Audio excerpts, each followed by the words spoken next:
Entonces, lo que nosotros hoy vamos a ver es dentro de un sistema de gestión de la calidad donde hay definiciones de política de la calidad, habrá seguramente un manual de la calidad y dentro de ese manual de la calidad habrá procedimientos, habrá instrucciones, habrá registros. Vamos a ver algunas pautas para elaborar los procedimientos, que es muy importante que nosotros tengamos en cuenta cómo hacemos esos procedimientos, cómo documentamos lo que se hace, lo que queremos que se haga a través del diseño de procedimientos. Entonces, lo que vamos a ver es algunos tips relacionados con esto y después les voy a dar para ver y compartir algunos ejemplos y vamos a leer algo de la norma ISO relacionada con estas cuestiones, ¿no? Así que con eso ya vamos a tener un panorama de lo que nosotros tenemos que ver. Vamos a tratar de compartir.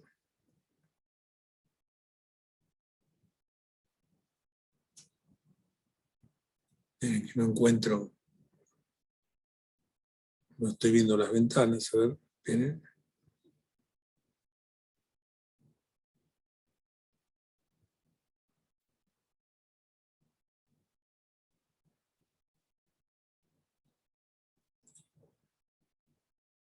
Bueno,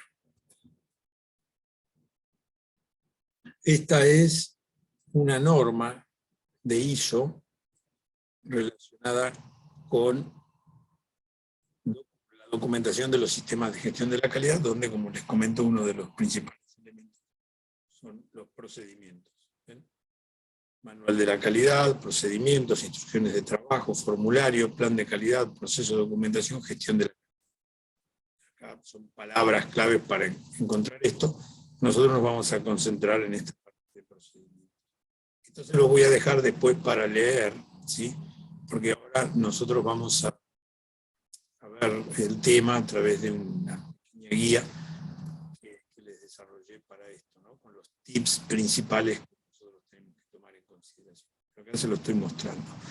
Esta norma ISO, la que están viendo acá ustedes, 10.013, esta es la versión 2002, la versión actualmente vigente es la 2021, pero esencialmente es lo mismo que esta.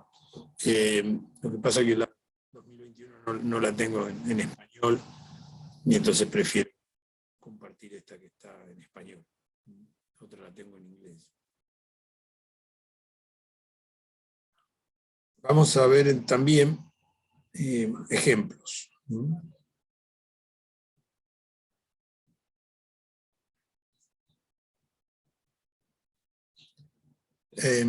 Ustedes están viendo un procedimiento de Mercedes-Benz.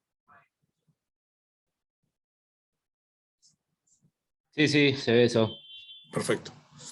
Bueno, vean ustedes la estructura, la parte, digamos, gráfica que tiene este documento, ¿no?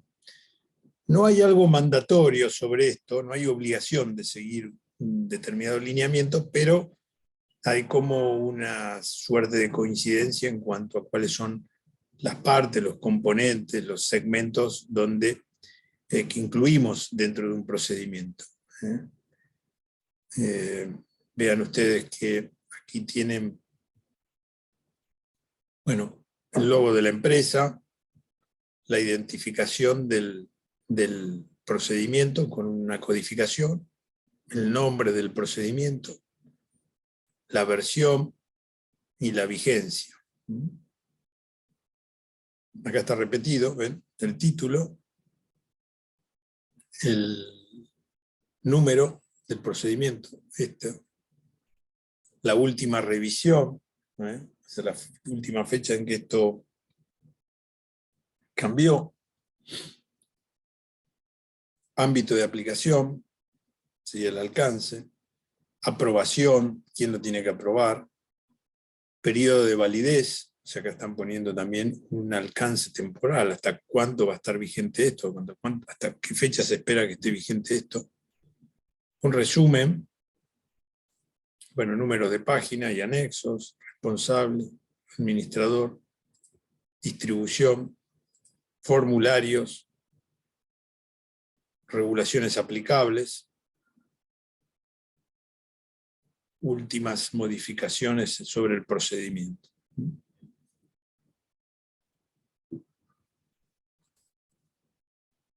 Después, sí, cuando se van metiendo en el desarrollo, tienen el objetivo del procedimiento, o sea, hacia qué apunta el procedimiento, el alcance, ¿sí? Las áreas involucradas, sectores afectados, áreas de la organización involucradas.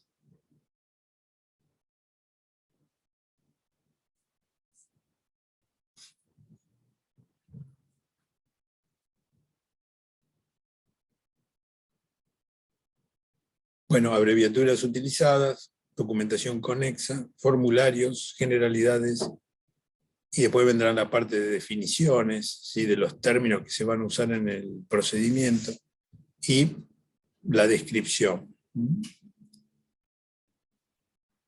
La descripción de cómo es el procedimiento. Este es un modelo, un ejemplo. Vamos a ver otro ejemplo.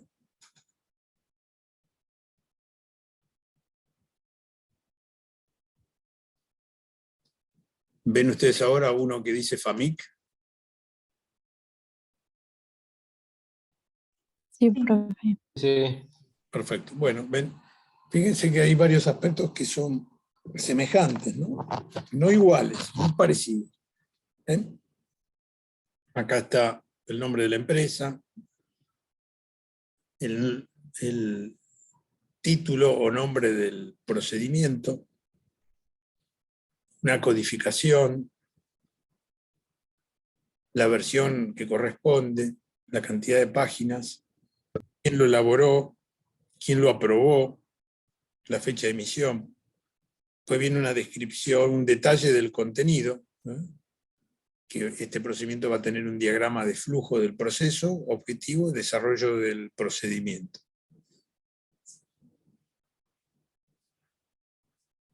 ¿Ven? Acá arranca con un diagrama de flujo. ¿Ven?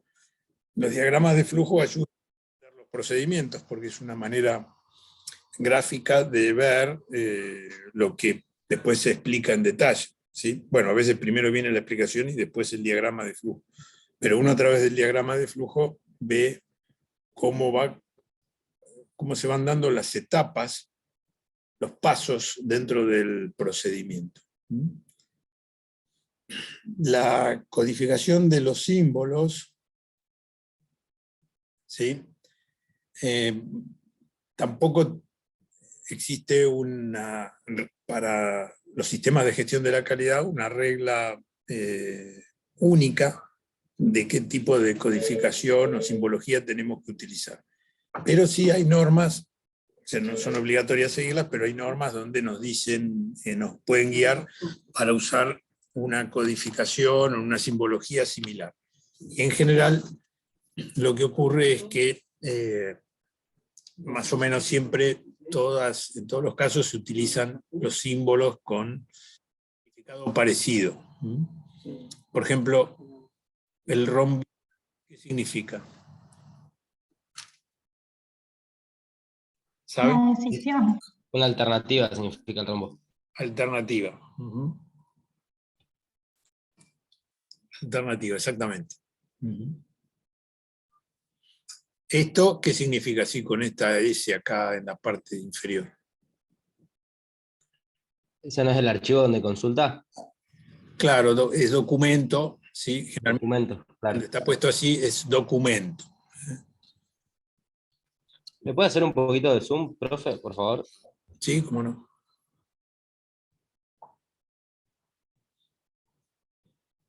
¿Se ve mejor ahí?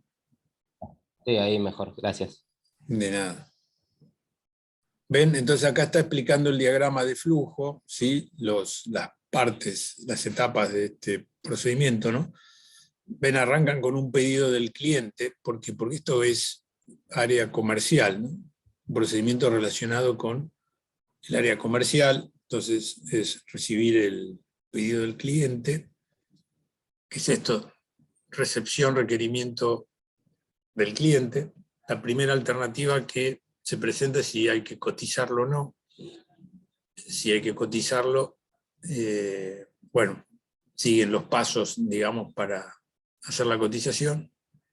Si no requiere cotizar, se genera el pedido, ¿ven? El no va acá directamente a generar el pedido, pero no requiere cotización. Si requiere cotización, hay todas unas etapas que están cubiertas acá relacionadas con esto. Esto es la terminación del proceso, ¿ven? ¿Por qué termina ahí? Porque dice, requiere cotización sí, genera y envía la oferta, el cliente acepta, si acepta continúa, si no acepta, hay una renegociación, ¿sí? Si no se efectúa la renegociación, termina. Si sigue la renegociación, bueno, se espera que vuelva y se genere el pedido. Y así van puestos aquí todos los pasos a través del diagrama, cuyas explicaciones, bueno, el rectángulo suele significar operación, actividad, operación, tarea.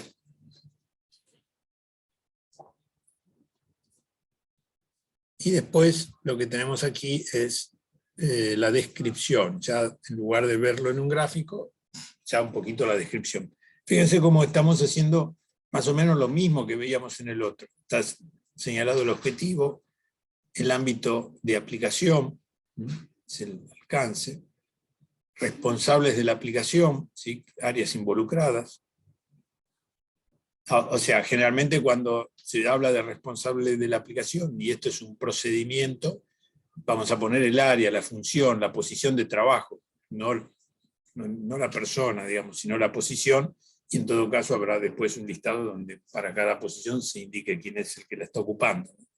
Pero si no, cada vez que alguien cambia si hay un cambio de posición, alguien se va, viene alguien nuevo, tendríamos que cambiar esto, entonces nosotros nos referimos a un puesto de trabajo, una posición. Profe, quizás que el nombre de la persona podría estar dentro del organigrama, ¿no?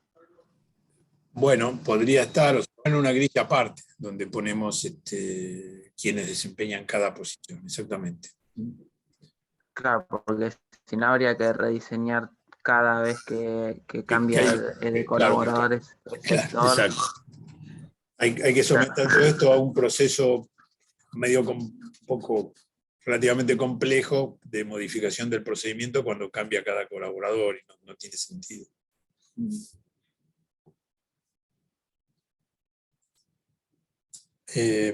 Y acá vean ustedes la particularidad que tenemos en este diseño de este procedimiento, que tiene las pantallas del sistema de gestión que utiliza la compañía. Entonces, ven, este procedimiento forma parte del sistema de gestión de la calidad y está indicando cómo manejarse, cómo utilizar las pantallas, ¿sí? del sistema de gestión de la empresa. Entonces, acá la primera etapa dice que se accede al sistema por la transacción tal. Esto es bueno, tenerlo así, en la actualidad es lo que se hace, porque esto ayuda a utilizar el sistema de gestión de la empresa, ¿sí? O sea, el sistema de gestión de la calidad te va a ayudar a manejar el sistema de gestión de la empresa, que se lo suele conocer con las siglas ERP. ERP. ¿Alguien sabe qué significa ERP? ¿Cada resultado patrimonial? No. Era lo primero que se me olvidó, pero... No.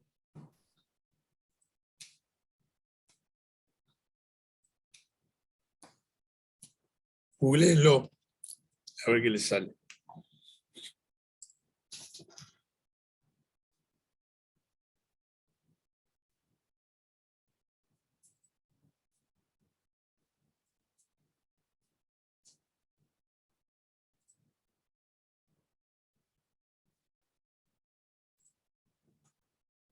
¿Qué sale? Dice que es un sistema de planificación de recursos empresariales. Ujú. Sí, ¿y las siglas qué quieren decir? Eso todavía no Bueno, lo está ahí, está ahí. encontré.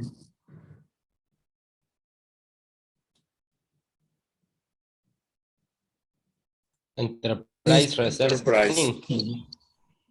¿Cómo?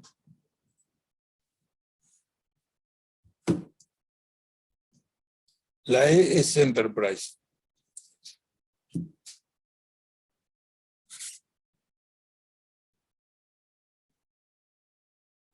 Recién dijiste recursos empresariales. La E es Enterprise.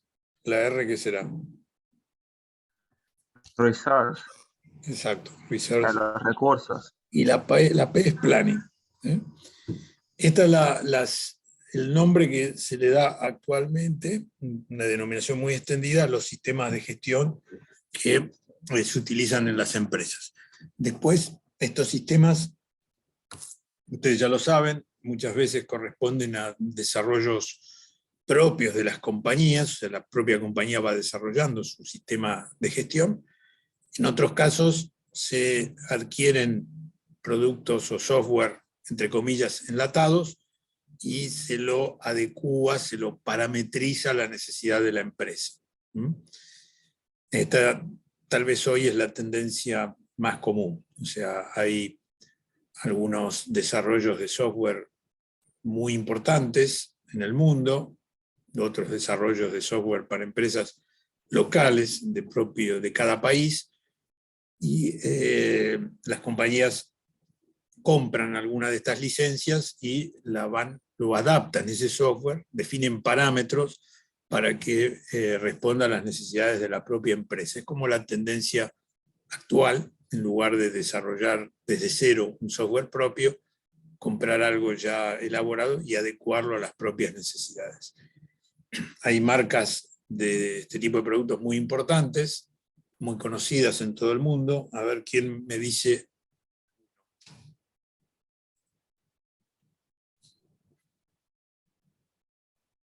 Oracle puede ser una, profe.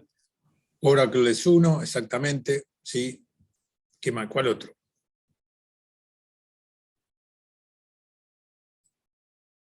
Citrix no es un sistema también de...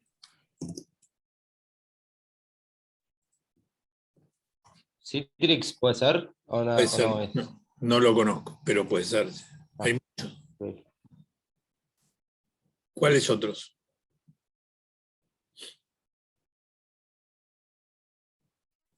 SAP no es un RP. SAP, exactamente. Y este que está acá puesto en realidad es SAP. SAP también es uno internacional muy famoso, muy importante. Después hay locales. Tango, por ejemplo, es uno local de Argentina, ¿no? Y hay muchos. Bueno, pero lo que viene a cuento, y además cada uno de estos tiene distintos módulos para cubrir distintas áreas funcionales de la compañía. Habrá un módulo comercial, habrá un módulo de producción, habrá un módulo de calidad, por ejemplo, habrá algún módulo de tesorería, otro de contabilidad, bueno, según la estructura del sistema. Ven, acá está, ven, esta empresa usa SAP.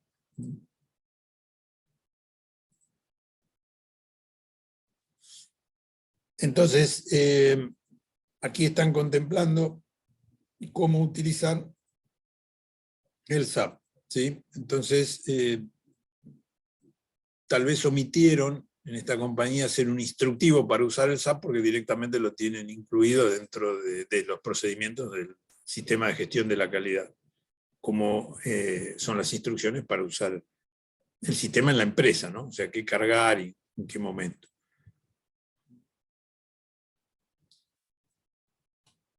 Bueno, ahí les he dado entonces un par de ejemplos, hay infinidad, ¿sí?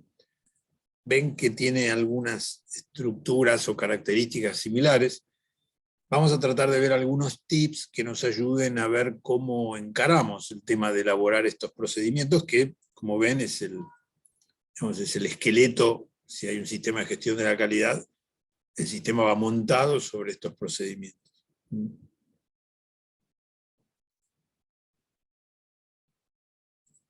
Entonces vamos a ver aquí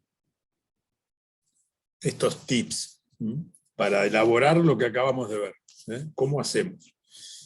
Bueno, acá les puse la referencia a la norma ISO, que después se las comparto, ¿sí? Para que leamos algunas partes de ella. Y vamos a ir viendo estos tips que nos ayudan a entender cómo se hace este trabajo y qué pautas tenemos que seguir. Bueno, en primer lugar, no hay obligación de que los sistemas de gestión de la calidad se hagan en un determinado soporte. No está condicionado.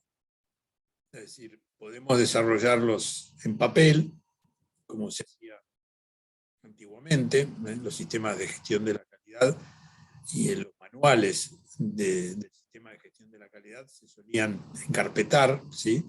Y en cada sector de las empresas estaba disponible la carpetita con todas los procedimientos, las pautas, los registros, los archivos del sistema. Eran carpetas donde las hojas se podían cambiar, digamos, ¿no? O sea, con ganchos para poder ir actualizándolo y cambiándolo. Ser un soporte en papel. Nosotros podemos usar también software de oficina, de uso general, y desarrollar nuestros procedimientos en un Word, en un Excel, después tenerlos disponibles en la red interna de la compañía o en algún otro tipo de soporte en la nube, en lo que, digamos, queramos. Así, en ese caso, bueno, tenemos que, si lo hacemos en un software de oficina, tener también cuidado para las actualizaciones de los Word o de los Excel que nosotros usamos, que seguramente van a estar publicados en PDF para que no pueda ser cambiado con tanta facilidad, ¿sí? Es muy común también hacerlos así en este momento. De alguna manera reemplazó el papel, ¿sí? Por el software, el conjunto de archivos de PDF, dentro de la intranet de la organización. O si no, podemos usar algunos software específicos, ¿sí? Están específicamente diseñados para elaborar procedimientos en los sistemas de gestión de la calidad. Es decir, hay muchos software específicos que te ayudan a hacer los procedimientos. Lo que veíamos antes, te ayudan a elaborarlos y a sistematizarlos. Esta parte es importante porque uno de los problemas que habitualmente hay con los sistemas de gestión de la calidad y los procedimientos involucrados en el sistema es que nos podemos confundir con las distintas versiones y mezclar y no estar seguros de que estamos disponiendo siempre la última versión, la que está vigente. Entonces, esto nos ocurre desde luego en papel y nos ocurre también si usamos software de oficina, que se nos pueden mezclar los procedimientos, ¿sí? Y las versiones de los procedimientos. En un software específico no va a ocurrir eso, ¿no? Porque está preparado para justamente soportar, mantener disponibles las últimas versiones y también saber qué versiones anteriores de cada procedimiento estaban vigentes en qué momento, porque nosotros no solo tenemos que estar seguros de que lo que estamos viendo es lo último, sino también deberíamos tener la posibilidad de saber lo que estaba vigente en algún momento del pasado. Entonces llevar todo esto en un software de oficina es bastante manual, hay que hacerlo con bastante cuidado. Si usamos un software específico para diseño de sistema de gestión de la calidad, es más simple porque el software lo prevé, es uno de los objetivos básicos cuando se diseñan este tipo de software. Les aclaro también que esto que estamos estamos hablando, diciendo de un sistema de gestión de la calidad, en realidad aplica sobre cualquier otro sistema que queramos hacer. Es decir, hablamos de las normas ambientales, también un sistema de gestión ambiental lo podemos montar utilizando un software específico, o si no, como está puesto acá, un software de oficina, teniendo cuidado con las distintas versiones. O sea que es similar. Cualquier norma ISO se puede desarrollar en soportes de estas características. Le puse sistema de gestión de la calidad porque, bueno, es lo más frecuente, digamos, los primeros pasos siempre se dan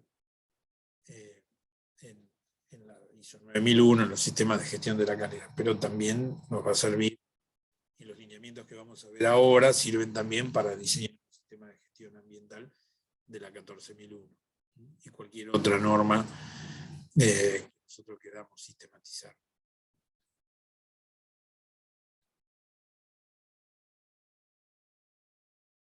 ¿Sí?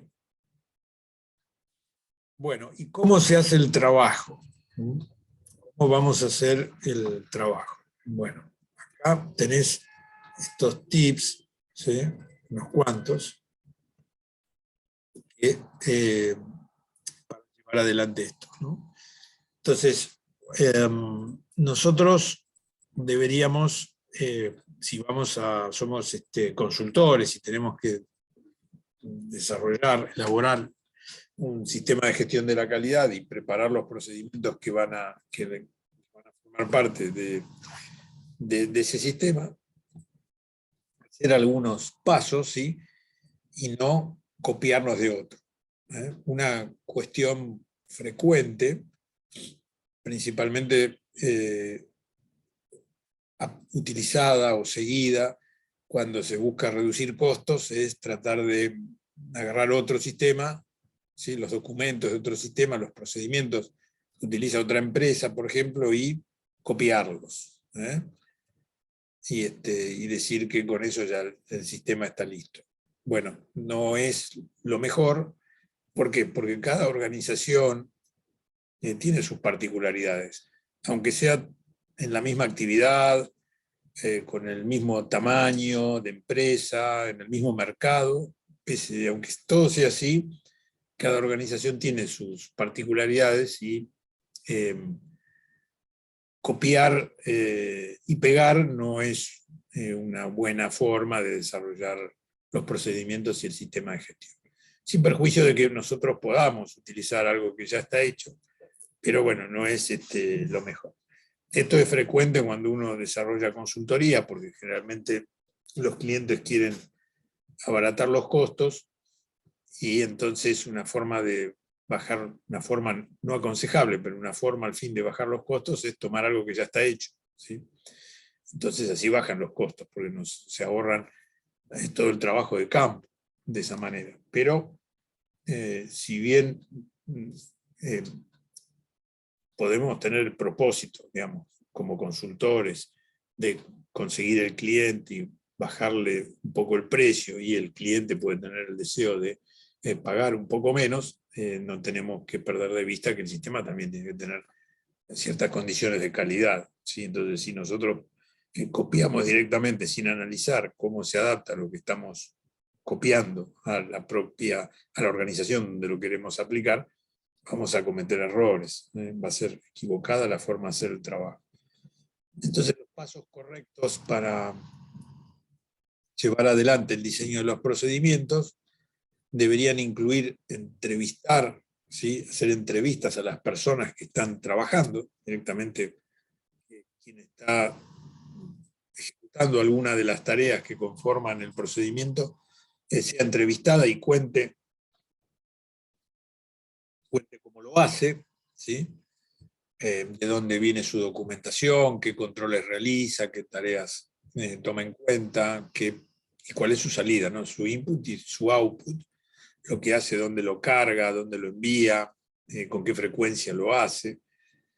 Es decir, hacer entrevistas a los que participan, a los participantes del procedimiento. Lo que nos dicen los entrevistados no significa que tenga que ser tomado al pie de la letra, ni que sea la mejor forma de hacer las cosas. Pero nos sirve a nosotros como consultores para tratar de ver si es la forma adecuada de hacer las cosas y poder introducir alguna mejora. Escuchar a las personas y preguntarles en qué se podría mejorar el procedimiento también ayuda a tratar de encontrar formas más eficientes de hacer las tareas que se tienen que hacer. Así que este tema de hacer las entrevistas y observar cómo se ejecutan las tareas es importante y no debe ser omitido. Acá, fíjense ustedes este punto, conocer el flow, el flujo de materiales, documentos e informes. ¿Sí? Bueno, nosotros, si estamos diseñando procedimientos para el área de producción, seguramente hay involucrados materiales, objetos, bienes, partes, componentes, insumos. ¿Sí? También habrá documentos, el soporte documental de cómo se van haciendo o ejecutando todas esas operaciones. Y también habrá informes que, bueno, informes son datos procesados de forma tal de generar información, o sea, transformar datos en información. Y los informes también estarán, los tengo que conocer, ver cómo se generan, a quiénes se les entregan, qué información contienen, con qué frecuencia se hacen, qué confiabilidad tienen, etc. Así que el flow, ¿no? La secuencia, vean que esto está relacionado con el diagrama de flujo que veíamos antes, ¿no? Esos diagramas de flujo suelen tener una parte de materiales, o sea, componentes físicos que van fluyendo, y otra parte de documentos que son soportes de datos o de información que también va circulando. Identificar a los participantes internos y externos, o sea, qué áreas de la organización intervienen, esas son las partes internas, ¿sí? Pero también los externos, o sea, si hay alguien fuera de la organización, lo tenemos que contemplar, ¿sí? En el procedimiento que veíamos antes, por ejemplo, estaba el pedido del cliente. El cliente es externo a la organización, bueno, nos manda sus pedidos al área comercial, que era el procedimiento comercial. Entonces, participantes internos vamos a tener siempre, y externos en algunas áreas. Aquí tenemos que aclarar también el concepto que a veces a un integrante de la organización lo podemos considerar, usar, ya lo hemos dicho, creo, el término de cliente, ¿no? Cliente interno. Cuando usamos esa terminología, podemos estar pensando en que el procedimiento es una unidad que procesa input y genera output. Pero el input puede venir no de afuera, sino de otra área de la organización. Y el output puede salir no afuera, sino a otra área de la organización, ¿sí? Entonces ahí el proveedor es interno y el cliente es interno dentro de la organización, no agentes externos a la organización. Se ve esto, ¿no? Obviamente la influencia que tiene la organización sobre los externos es diferente a la que tiene sobre los internos. Entonces ya eso es una obviedad. Analizar la performance del procedimiento con registros, si existen, o la experiencia. Esto es cuando nosotros estamos diseñando, la primera vez que estamos haciendo los procedimientos del sistema de gestión de la calidad, nosotros tenemos que ver si hay algún tipo de registro relacionado con el procedimiento con el cual estamos trabajando, y si existe el registro, bueno, analizarlo. Y si no existe, tener en cuenta la experiencia que nos pueden transmitir las personas que están participando del proceso y que las estamos entrevistando. Ellos nos pueden contar acerca de la performance. Esos pedidos comerciales, bueno, nos pueden decir, nosotros lo veníamos resolviendo, los pedidos de los clientes, en 2 días, ¿no? Tal vez hay un registro que nos permite comprobar si efectivamente esto es así, que el tiempo promedio de demora en procesar los pedidos es de 2 días.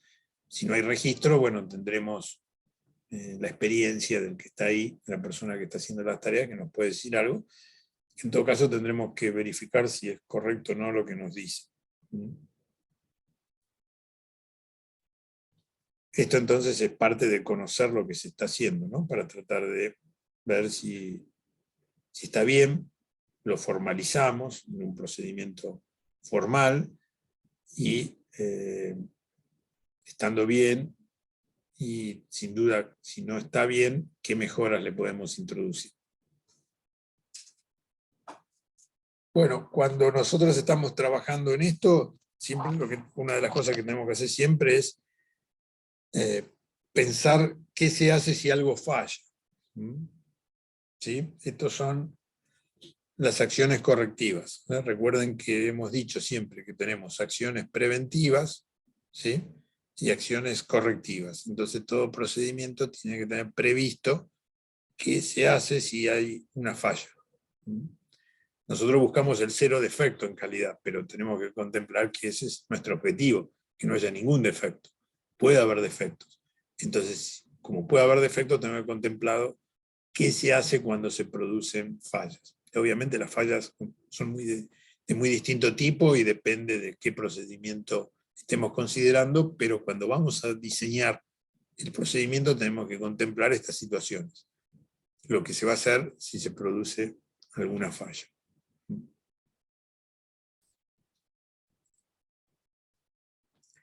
Requerimiento de los clientes. Bueno, en algunas actividades nosotros trabajamos sobre la base de lo que los clientes nos solicitan, ¿sí? En otros casos no, según lo que nosotros hagamos, ¿sí? Pero si, por ejemplo, nosotros estamos armando productos, determinados productos, de acuerdo al pedido, la especificación que nos envía un cliente, el requerimiento del cliente lo tenemos que tomar en cuenta, obviamente, y tenemos que ver cómo manejamos esos requerimientos de los clientes. Si nosotros trabajamos para desarrollar productos de acuerdo a especificaciones que definimos nosotros, y que después los clientes nos lo comprarán o no el producto, porque estamos fabricando autos, digamos. Entonces hacemos autos de acuerdo a una cierta especificación, los clientes después lo compran o no. Estas especificaciones igual tienen que estar contempladas en los distintos procedimientos, ¿sí? Lo que dije es muy general, después hay que llevarlo, digamos, a lo más particular de un procedimiento. Tiene que estar especificado y tiene que estar documentado y ser conocido, para saber que no nos estamos apartando, ¿sí? Con lo que hacemos y, como comentábamos antes, si nos llegamos a apartar, saber qué acciones correctivas hay que tomar. Así que requerimientos de los clientes.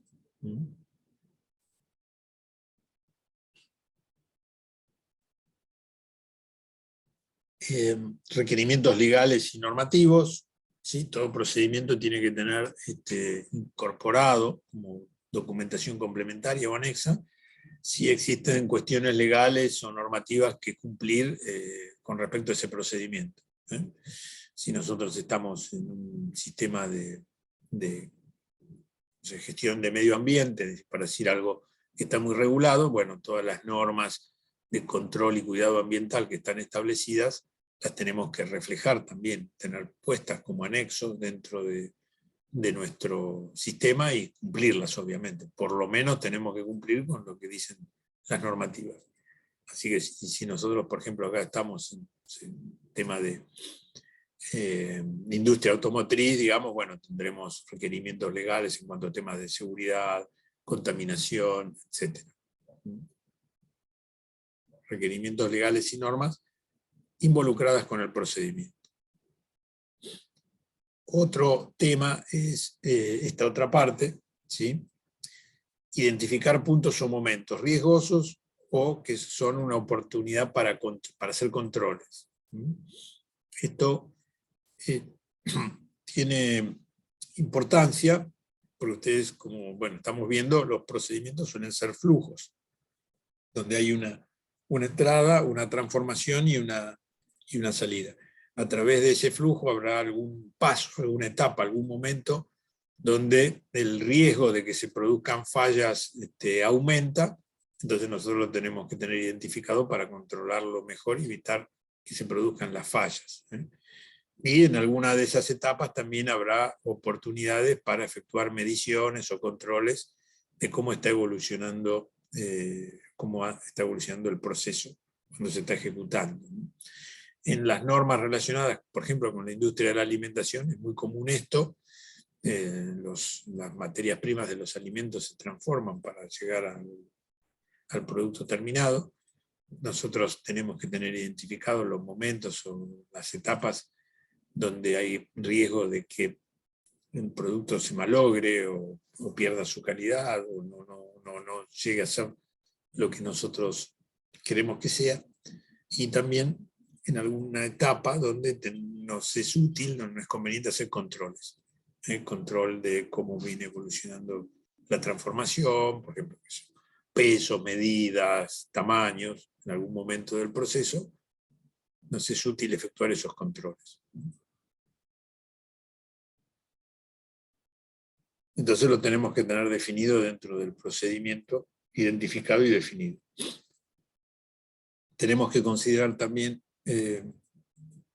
aspectos de seguridad, ¿sí?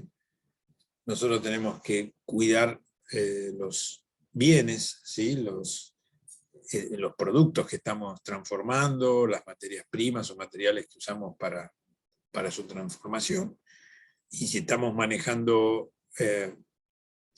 valores o recursos monetarios, incluidos acá dentro de esta denominación de fondos, ¿no? Que no solamente es nuestra plata, sino también otro tipo de valores, de activos monetarios que nosotros estemos considerando, bueno, de qué manera los cuidamos. Un punto especial aquí a considerar en este tema de aspectos de seguridad es que en algunas ocasiones nosotros trabajamos con bienes que no son nuestros, que por ejemplo son de nuestros clientes. Nuestros clientes nos mandan algunas de sus piezas para que nosotros las pintemos, porque nosotros nos ocupamos de pintar piezas, porque tenemos los gabinetes de pintura y hacemos ese trabajo que lo han tercerizado en nosotros.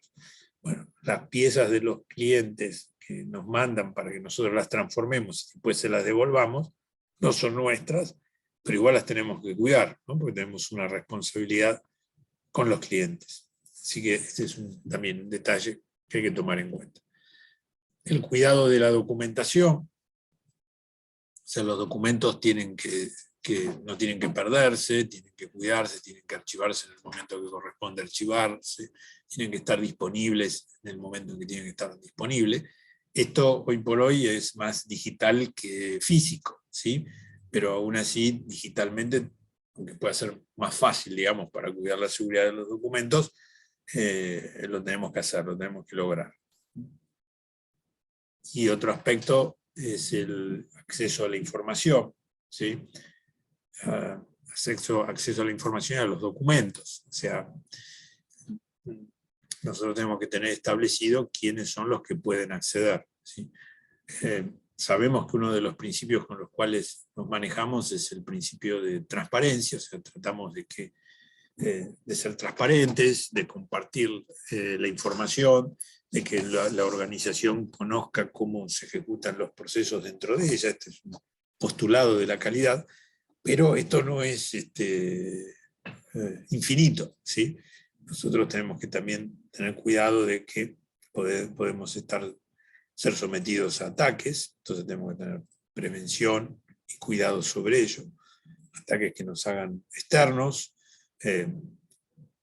algunas conductas de personas dentro de la propia organización que no puedan ser, que consideremos inadecuadas, también nos tenemos que prevenir. Cierta información tiene que estar protegida, en algunos casos porque nos conviene a nosotros desde el punto de vista de nuestra operación, porque pueden ser ciertos secretos de cómo hacemos las cosas, los tenemos que cuidar, ¿sí? no nos interesa compartirlos porque tienen un valor y entonces lo queremos tener protegido, y a veces porque es información de clientes o terceros que tenemos obligaciones con respecto a ella para cuidarlas. Un ejemplo de esto es, bueno, que seguramente Rodrigo les habrá comentado, en el área de salud, el manejo de la información de los pacientes, clientes dentro de nuestra terminología de calidad, pero son pacientes, entonces hay exigencias de tipo legal para protegerlas, para proteger esa información, que no sea divulgada, que se mantenga en secreto, ¿sí? Y porque es información sensible, ¿sí? Entonces no tiene que ser compartida libremente, solo se comparte en casos especiales que ya están considerados y establecidos. Y más allá incluso de que exista una norma que nos obligue a hacer esto, nosotros lo tenemos que hacer por el propio tipo de actividad que estamos haciendo. Entonces nosotros tenemos que ser muy cuidadosos con la información que manejamos de nuestros clientes. Ahí les acabo de dar un ejemplo para el área de salud, pero también si nosotros estamos en una organización que da servicios profesionales, en muchos casos tenemos que respetar el secreto profesional y no podemos revelar así ligeramente la información de nuestros clientes. Tenemos que cuidarla.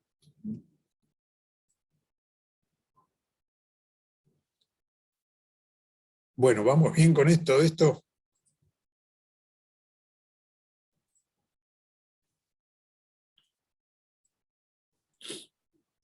Sí. Bueno. Germán Álvarez Vidal me acaba de escribir mandándole saludos a ustedes, que estuvo con nosotros el lunes pasado. Lo que sigue en esta ficha es ya concretamente la elaboración y la aplicación del procedimiento. Entonces, esto incluirá redactarlo, escribirlo, ¿sí? Incluirá también gráficos, si consideramos adecuado que tenga gráficos, y diagramas normalizados. Pero ya les dije, el diagrama, la normalización no es que estemos obligados a seguir una cierta norma y siempre tenemos que usar esa. Eso no nos dice que tenemos que hacer eso. Lo que sí, por una cuestión de ordenamiento nuestro, en los sistemas de gestión que desarrollemos, nos conviene que los diagramas estén normalizados. O sea, el rombito que signifique siempre lo mismo, digamos, por decirlo de manera pedestre, de manera llana. ¿Sí? Nosotros mismos lo normalizamos. Podemos tomar alguna norma, o si no, la que hemos establecido nosotros, y la aplicamos a todos los casos. ¿Y qué tiene que incluir el procedimiento? Bueno, es como hemos visto en los ejemplos, ¿no? Acá está listado. Identificar su nombre y código. Recuerden que esto lo vimos en los dos ejemplos que tuvimos delante.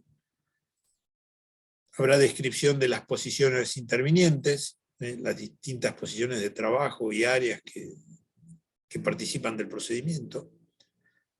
La descripción de las tareas o acciones que se llevan adelante. La frecuencia con que se lo hace. Los documentos involucrados dentro del procedimiento. Los archivos, depósitos o lugares que se utilizan. ¿Sí? Depósitos para bienes, o lugares donde los bienes son transformados, archivos, que archivos pueden ser archivos físicos o que sería una suerte de depósito de papeles, digamos, o archivos en soportes magnéticos, que bueno, serán bases de datos que nosotros tenemos que mantener y también cuidar, obviamente. ¿Qué sistemas informáticos vamos a utilizar?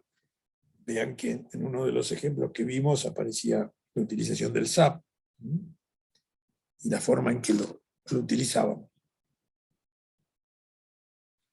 El alcance, ¿sí? O sea, qué alcance tiene el procedimiento, o sea, qué áreas involucra. La comunicación, O sea, qué sectores tienen que tener conocimiento del procedimiento. Hoy esto es, digamos, mucho más fácil de lograr si estamos trabajando en una red interna de una organización. Inclusive podemos tener nuestro propio software. A nuestro propio software pueden acceder personas internas o externas. Para algún caso los clientes o para algún caso los proveedores pueden entrar en nuestros propios sistemas y aportar algún dato, cargar algún dato o tomar alguna información. Esto de la comunicación tiene que estar correctamente definido justamente para evitar que digamos, terceros o gente de la organización que no queremos acceda a cierta información que la tenemos reservada para otros, ¿sí? Y también lograr que el que tiene que estar informado de algo esté efectivamente informado. Esto igual ahora se facilita mucho porque tenemos correos electrónicos, tenemos avisos, alertas de distinto tipo, que si los tenemos bien diseñados, ya alguien no nos puede decir, no, yo no me enteré de lo que estaban haciendo, ¿no? Porque ya recibe la comunicación y ya está diseñada la forma en que reciba esa comunicación. Responsabilidad de la aprobación. En los dos casos que vimos, creo que decía quién lo aprobaba. Generalmente se consigna quién elaboró y quién aprobó cada procedimiento. Administración de las versiones. O sea, se identifican las versiones y nosotros tenemos que tener conocimiento de cuál es la versión que está actualmente vigente y también tenemos que saber qué otras versiones anteriores estaban vigentes en qué momento.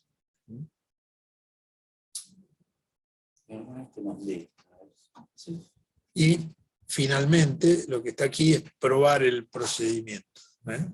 Esto de probar el procedimiento sería llevarlo a la práctica y ver cómo funciona. O sea, si funciona bien, se cubre todos los aspectos relacionados con el procedimiento, los usuarios, los participantes saben cómo manejarse con él, lo conocen, lo dominan, lo utilizan, les es ágil, les es seguro, les es confiable. Entonces, probar el procedimiento antes de ya dejarlo funcionando. Bueno, acá, entonces estos tips breves, muy concretos, muy prácticos, llegarían a este punto.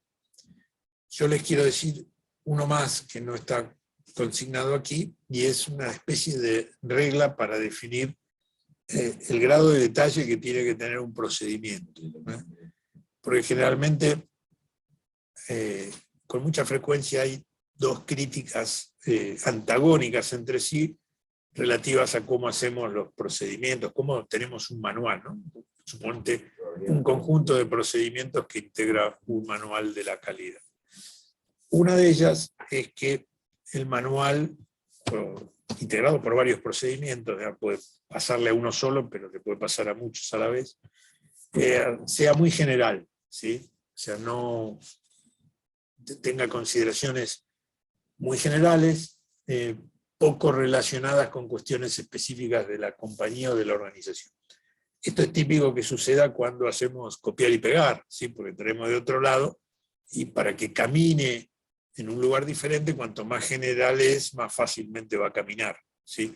No va a haber puntos de ruido en la organización, donde se está aplicando esos procedimientos generales. Pero si es muy general, es poco útil, porque tiene consideraciones ambiguas o generales que no tienen mucha relación con lo que efectivamente hay que hacer en esa organización, ¿sí? Entonces, uno de los posibles defectos es que sea muy general, y esto suele ocurrir cuando hacemos copiar y pegar, ¿sí? Y no nos es útil ese manual, esos procedimientos, porque no nos sirve para guiarnos en el trabajo.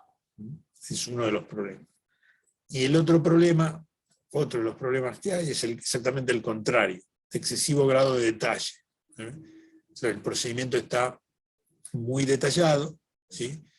Muy fragmentado, en pasos muy cortos entre sí, y acá lo que suele traer como consecuencia es que es demasiado rígido para la dinámica cambiante que hay en todas las actividades. Entonces, es muy detallado, cambia algún aspecto de detalle que afecta al procedimiento, y como cambiar un procedimiento requiere una secuencia de elaboración y aprobación, bueno, se hace una vez, hay otro pequeño cambio, se vuelve a hacer, pero a veces lo que ocurre con frecuencia es que después se deja de reflejar los cambios, ¿sí? ¿Por qué? Porque no se tiene la paciencia de disparar con tanta frecuencia todo el procedimiento relacionado con cambiar el manual de procedimientos. ¿Eh? O sea, suele haber un procedimiento para hacer cambios en los procedimientos. Entonces, si esto lo tenés que hacer con mucha frecuencia, suele aparecer ya el desaliento y el desgano para seguir haciéndolo, y entonces los procedimientos quedan desactualizados. Se empiezan a acumular situaciones que cambiaron, que no están reflejadas en el procedimiento, y entonces ahora te encontrás con un procedimiento muy detallado, con mucho detalle, pero que no refleja lo que se está haciendo en ese momento, refleja lo que se hacía en otro momento. También esto es un defecto. Así que ahí les conté dos defectos que afectan a la elaboración de procedimientos y al desarrollo de manuales de calidad. Ahora, ustedes me pueden preguntar qué regla puedo aplicar para manejar esta situación, ¿no? Entonces, lograr un equilibrio entre lo general y lo detallado. ¿Sí? ¿Cómo equilibrar esto? O sea, para no pasarme en el detalle ni quedarme muy corto con algo muy general. Bueno, nosotros empíricamente tenemos una regla que usamos para elaborar procedimientos que consiste en la siguiente. Los procedimientos tienen que tener una descripción lo suficientemente detallada para que una persona, ¿sí?, con el conocimiento básico suficiente de la actividad donde tiene que desempeñarse, lea el procedimiento y entienda cómo se ejecuta en esa organización ese procedimiento. Es decir, no es un curso de capacitación el procedimiento, tenés que saber lo básico de la actividad que está reflejando ese procedimiento. Pero cuando llegás, por ejemplo, sos nuevo y llegás a esa empresa, con ese conocimiento básico que tenés que tener, lees el procedimiento y ya entendés cómo tiene que hacerse. No hace falta que te expliquen, porque es muy ambiguo, ni te vas a tropezar con algo muy detallado que contiene cosas que obviamente ya se conocen, ¿sí? Entonces, este equilibrio nos estaría marcando el grado de detalle que es el satisfactorio para desarrollar los procedimientos, ¿no? Que es que alguien con el conocimiento técnico, teórico, básico, suficiente de la actividad a la cual se refiere el procedimiento, bueno, pueda llegar a la organización, leer el procedimiento y entender cómo se hacen las cosas en esa organización.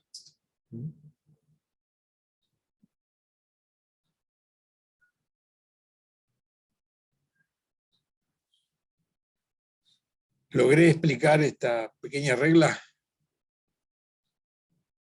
empírica?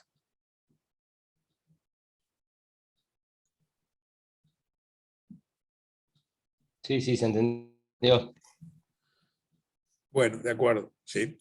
Supongan ustedes si digamos, estamos en un procedimiento, en una industria química, bueno, el procedimiento tendrá la descripción justamente de las etapas que conforman ese procedimiento, que probablemente si vamos nosotros, que no tenemos formación en química, no entendemos, ¿sí? Pero si va alguien que tiene formación química, bueno, tiene esa formación de base necesaria para entender lo que se está haciendo allí, lee el procedimiento y comprende cómo se hace en esa organización esas actividades y esas tareas que conforman el procedimiento. ¿De acuerdo?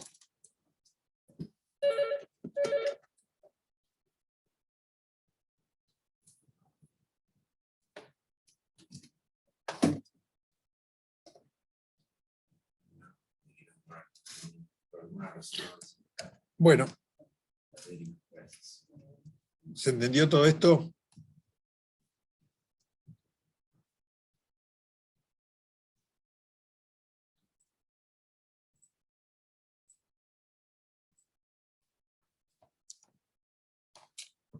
¿Sí?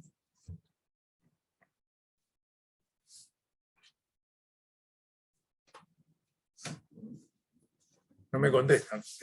¿Lo logré explicar?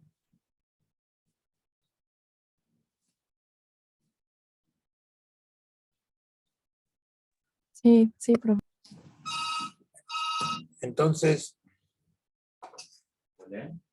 yo les voy a subir al grupo de WhatsApp, porque creo que es más fácil, ¿no?, que se lo suba al grupo de WhatsApp.